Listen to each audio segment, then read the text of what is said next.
I was one of the first ones on the scene. He was in a weird position in the car. His head and his shoulder were outside the passenger side of the car. I don't think you ever really get used to something like this. He had massive head trauma resulting from impact into the tree, which the car was partially entwined around. His left knee had been split. Probably had a broken neck. He had an airbag, but he didn't have a seatbelt. No seatbelt. No.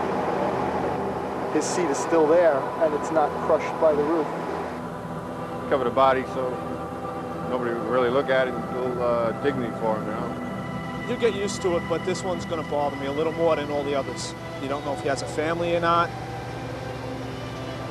He looks kind of young, you know. It's going to bother me a little bit. He's about a year older than I am. He has 2 kids, same as I do. Age is not much different, and I was going home that night, he was not. You don't know really what to think. It just makes life a little more important. Some of the smaller things just disappear when you see that. Probably going to be a few children without a father now, a wife that's going to be left as a widow. Yes, I think he would have lived if he would have had a seatbelt on.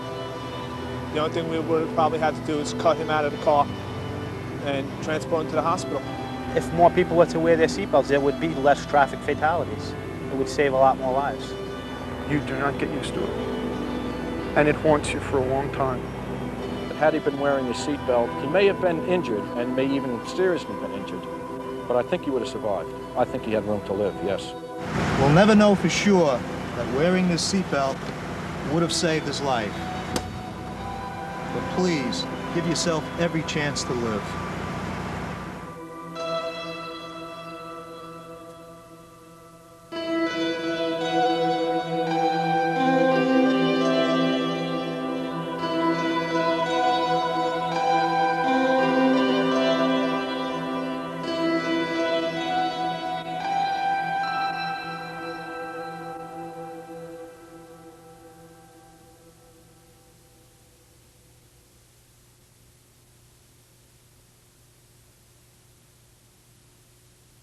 Since the birth of our country over 200 years ago, we've suffered through 9 major wars in which 1,200,000 Americans lost their lives. In the past 80 years, more than twice that figure, 2,500,000 people have been killed in motor vehicle accidents. Here are a few things you should know about the anatomy of a crash and why a seatbelt can save your life. In every motor vehicle accident, there are 2 collisions. Whatever you hit stops the car, but then something else has to stop you. Imagine yourself in the front seat of this car, unbelted. You're stopped by the steering wheel or the windshield. The test car in this case is only traveling at 30 miles per hour, and yet these second collisions are enough to kill or seriously injure you. Now here's a similar crash. Same model car, same speed. The only difference is that you're belted in. Wearing your safety belt holds you while the car takes the force of the crash. Everyone in the vehicle needs to wear a belt. An unbelted person in the rear seat will become a lethal projectile in the event of a crash. The seat belt needs to be worn as low and as snugly as possible. Hip bones are strong and will support you well in an accident. A word of caution about automatic shoulder belts from Public Information Officer Thomas Collins of the New York State Police. Absolutely critical with those types of belts are that you personally or manually then secure the lap belt. Most of our mass is down lower towards the seat, and that mass is going to go right out from under the belt.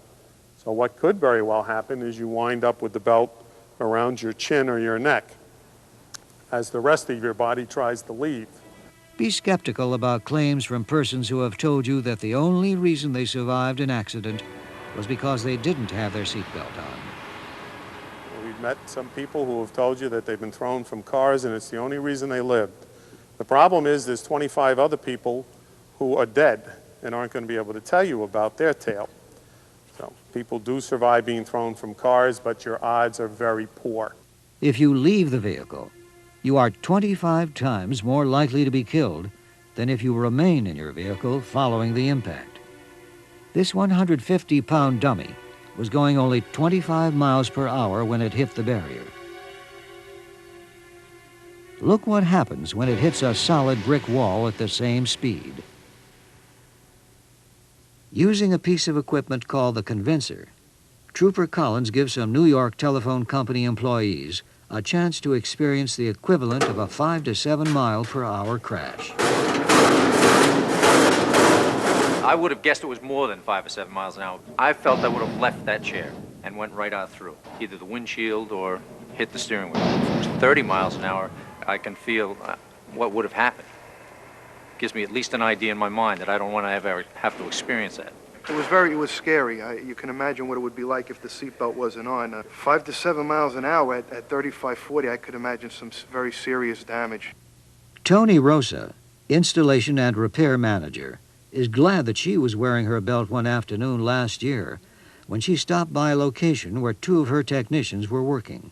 I just happened to remember looking into my rearview mirror, and this van was coming. He was like right on top of me. He hit me in the back at 70 miles an hour. Very beginning, I really thought I broke my neck. I couldn't move.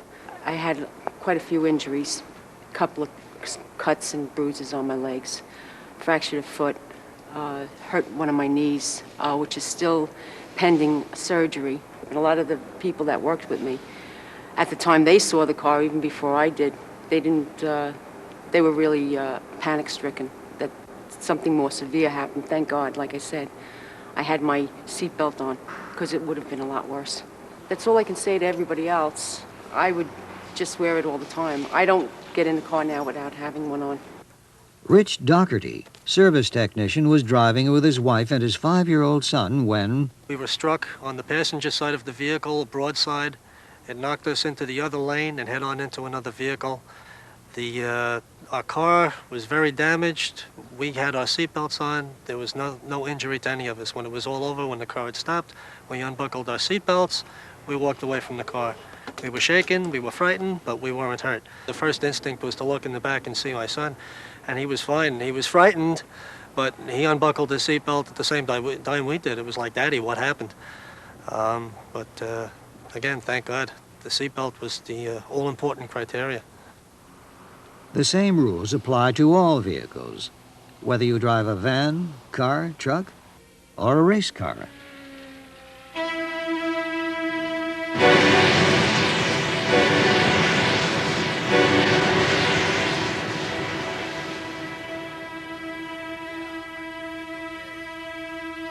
It's your choice. Walk away or